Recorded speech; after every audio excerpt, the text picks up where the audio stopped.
Salut mes chasseurs, donc aujourd'hui on se retrouve pour une nouvelle vidéo pour parler de l'acier vs le plomb.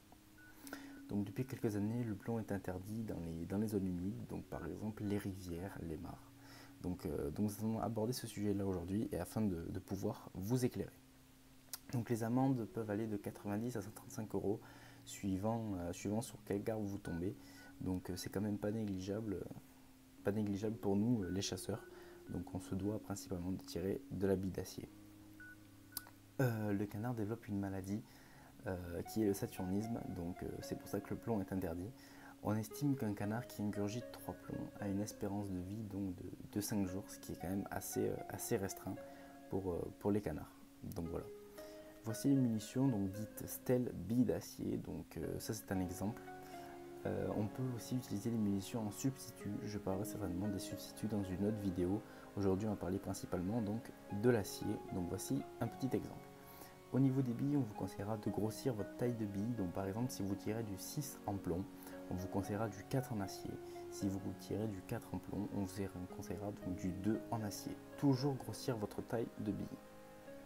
Donc voilà.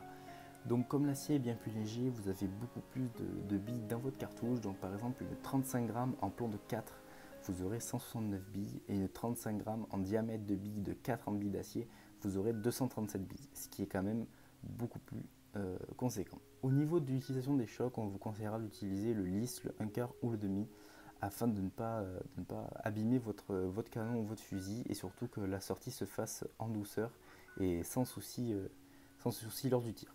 Bien vérifier aussi que votre fusil est éprouvé en billes d'acier, donc comme le symbole et la fleur de lys, toujours bien vérifier ça sur votre fusil ou contacter votre armurier le plus proche afin de bien vérifier quelle munition vous mettez dans votre fusil.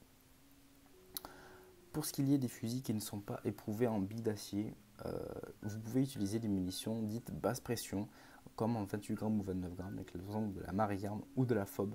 Toujours bien vérifier que les munitions soient en basse pression, même si elles sont en 28 grammes. On peut avoir des 28 grammes en haute pression. En conclusion, je vous conseillerais de prendre des munitions en magnum afin d'avoir plus de billes d'acier. De grossir votre plomb de 2 numéros comparé à d'habitude, d'utiliser aussi un choc ouvert et de tester différentes munitions billes d'acier en ciblage sur une feuille de papier ou quoi que ce soit afin de savoir laquelle convient au mieux à votre fusil. Et de surtout pas changer de munition car on s'y perd vite, donc choisissez une munition, ciblez-la et n'en changez pas. Toutefois, j'espère que cette vidéo vous aura plu et vous aura plus aiguillé dans le choix de vos munitions et n'oubliez pas qu'on se doit de tirer des munitions en billes d'acier. A plus tard amis chasseurs et bonne chasse.